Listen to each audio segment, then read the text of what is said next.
Reports of mysterious drones flying over European airspace have skyrocketed in recent weeks and months. In September, Denmark was forced to close several airports after what it called a coordinated attack by drones. The big question is, who is responsible? Well, now French forces have seized a tanker suspected of being part of Russia's shadow fleet used to illegally transport Russian oil. Maritime tracking data shows that the tanker was off the coast of Denmark at the time of the drone flights. French authorities have not yet said whether the ship is suspected of being involved in the drone incursions. Ukrainian President Volodymyr Zelenskyy has blamed Russia for the spike in drone activity and is calling on European countries to take action. There is now intelligence that indicates the Russians are using tankers to launch and operate drones against European countries.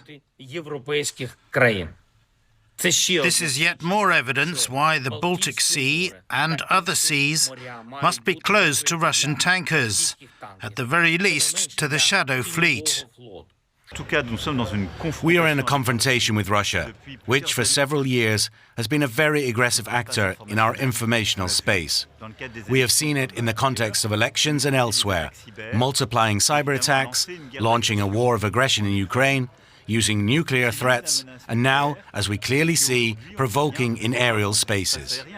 We are facing a lot of problems with the shadow fleet, and that has been the case especially in the Baltic Sea for quite a long time, and we are working very closely together to battle this situation. And our correspondent Terry Schultz, she joins me now from Brussels. Terry, you have been covering the risk posed by Russia's shadow fleet for years, and now it appears that these decrepit oil tankers may not just be helping Moscow earn illicit funds through selling oil below the internationally agreed price level, but they may also be helping launch drones into NATO and EU airspace. I mean, what more do we know about this? That's right, Brent. I mean, we've talked about these shadow fleet vessels many times. They're shipping Russian crude, earning as much as perhaps a third of Russia's funds that go toward the war in Ukraine. Through this practice, they are also somehow in the area when these anchors drop. It's usually from these vessels and dragging them across cables. They're accused of being used for spying. And now, just in the latest development, it is believed that one of these ships, these shadow fleet tankers, may have been used to launch at least some of the drones that we saw over Denmark last week. And that's because a tanker now seized by France was seen off the Danish coast during the time that some of these drones were launched. And so now the French Navy has boarded this ship in what I understand is a first for these purposes. And they are looking into where this ship was, what it was doing, what its flight path was. Of course, when they investigate, they're looking at, its documents. Many of these don't have proper insurance. They're flagged from countries where you can't really find an office. So there are usually all kinds of infractions that these ships have. If they are now also helping to launch drones, it's going to focus again on just how dangerous they are for European countries and how helpful they are to Moscow. And when you look at pictures of a tanker, too, I mean, it certainly has the perfect surface area. If you wanted to launch a drone, it would be ideal. Yeah. Do we know what measures European leaders are looking at to combat Russia's shadow fleet?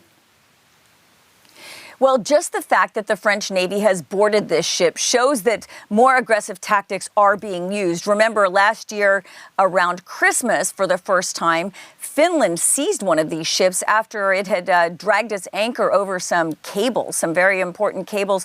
Sweden has since boarded some of the ships for the same reason, after they supposedly accidentally dropped their anchors and damaged cables. So I think that we definitely are seeing more physical tactics being used to help stop the tankers. Now, at the same time, the European Union has imposed sanctions on increasing numbers of these tankers. Hundreds of them are now under sanctions by both the EU and the UK. And these measures are supposed to stop the ships from being allowed to sail. It doesn't always work because basically Russia doesn't care that these ships are on the sanctions list. But certainly I think that if they are proven to help launch drones now, something that absolutely sparked a lot of panic in Denmark, including in the Danish government. I think that you'll see even more aggressive tactics being used. We have seen in Sweden, Brent, that they are starting to stop these ships and ask to see their papers. Mm-hmm. And that is a way that you could also take some of them out of the water.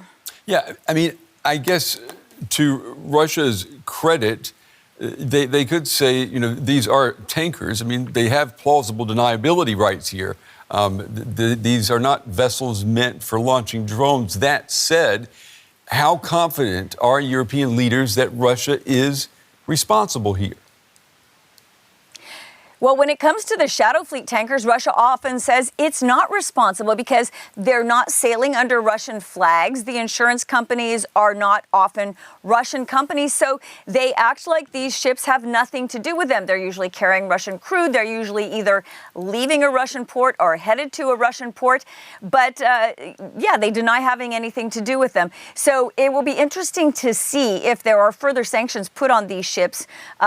Whether Russia responds. You know, they say everything is an escalation. So if the Kremlin takes issue with more ships being put under sanctions for potentially launching drones, there certainly would be a line drawn to the Kremlin. So people are definitely watching for that. Now, of course, Russia denies having anything to do with any of the drones being launched, you know, over Poland earlier, or the airspace incursions by Russian jets over Estonia. So we're not expecting to see them take any responsibility.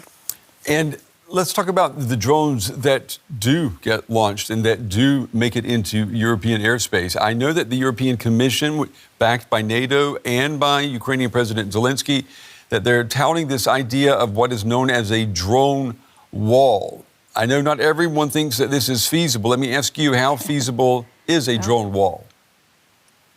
Yeah, that's been one of the main topics of the informal European Union summit that was just held in Copenhagen, incidentally or not incidentally, the place of these latest drone incursions. And let me just take that apart a little bit, Brent, because some people, some leaders don't even like the use of the term drone wall. They think that would give the populations perhaps the idea that you could actually stop all of these drones, that there would be an impermeable barrier between Russia or Belarus, wherever the drones are coming from, and European populations. And that's not possible. Experts say there's no way you can stop all the drones. So now, just in the press conference that just ended there in Copenhagen, where President Zelenskyy and Danish Prime Minister Mette Frederiksen were speaking, Zelenskyy said, you know, I don't care if you call it a drone wall, a drone dome, a drone rapid response force. What's clear is that European countries need to have more capabilities to stop these drones like we in Ukraine have. And they are talking about a drone coalition with Ukraine so that certainly European countries can learn from Ukraine's terrible experience. So there's a lot of discussion about where you would get the money for that, what kind of systems you'd be talking about, ground-based, air-based. These are in the opening sort of discussions about this, but it's certainly underway. Yeah, we reported earlier this week that the German Defense Minister, Boris Pistorius, he said, listen, this may be a good idea, but not in the near term, not 3, 4, or 5 years from now. That was what he put out there earlier this week. Has there been any progress made on this concept by these EU leaders meeting in Copenhagen, or is it just a lot of talk? It's a lot of talk. It's a lot of disagreement about what could be done, where the money should come from. Of course, NATO is in favor of the idea of having this set up. Secretary General Mark Rutte said so, but the money doesn't come from NATO. It would likely come from the European Union and from countries themselves. So they're talking about, many of these mechanisms that have been set up for national governments to borrow more for their own defense spending, that of course could be used for counter-drone capabilities. They very much do want to work together. You'd have to work together if you're going to have anything resembling a wall or a barrier that stretches along the eastern flank. So that's a lot of the discussion. And I understand there hasn't been any decision made about how this would be funded. In fact, this European Council meeting wasn't to make decisions. But you did get a lot clearer idea about what leaders think. For example, you had President Emmanuel Macron come out and say, you know what? we can shoot these things down if they come into our airspace, something we had previously heard only from Poland. He said, we're not here to give notice about it. We can shoot them down. So it has certainly helped leaders clarify what they think. All of the questions were about counter-drone capabilities. So I think the discussion is certainly moving along, and the experience of Denmark has given a lot of urgency to having to come up with some solutions, Brent. All right. DW's Terry Schultz on the nexus of these shadow fleets, drones, Russia, and NATO. Terry, as always, thank you. Pleasure.